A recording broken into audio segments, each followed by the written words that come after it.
I'm here with Barry O'Neill from Story Toys. Now, you're talking later about the gaming sector. How healthy is it? It's a very, very healthy sector in Ireland. It's a very healthy sector globally. It's been going through a lot of changes with the shift from people playing games on PlayStations to people playing games on iPads and mobile phones, and that's going to be the subject of the talk later this afternoon.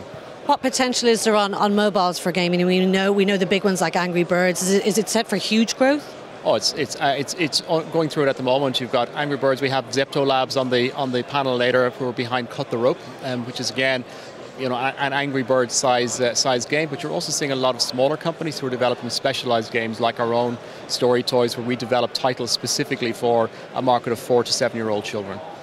We hear it's quite successful in Ireland. We also heard recently of some job closures or some company closures. Is that reflective, or where is the industry here? I think you'll see that there's a number of, firstly, the industry is very, very healthy here. There's over 2,500 people employed in the industry. There's a lot of scope for that to grow.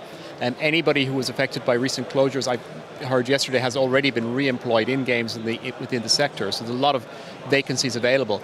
I think, again, part of this transition, moving from the console space into the mobile space, we are seeing some, say, redevelopment of the profile of the jobs that are required. But people who are interested in games or involved in games careers can reapply themselves from console to mobile very, very easily.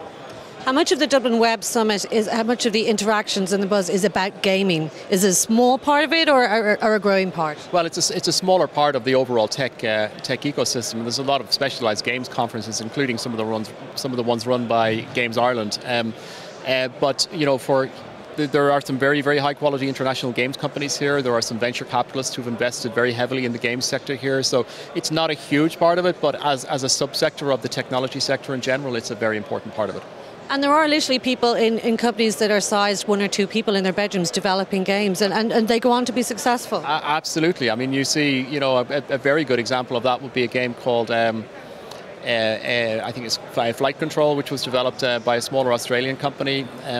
And these companies sometimes start out in one of the most successful games on the Apple platform at the moment is an endless running game where the team was 3 people, and yet they've gone on to make countless millions of dollars from this. It is possible for a talented individual with an idea for a game to develop it for the iPod or an Android device, publish it themselves, and make certainly tens of thousands, hundreds of thousands, or in some cases millions of dollars.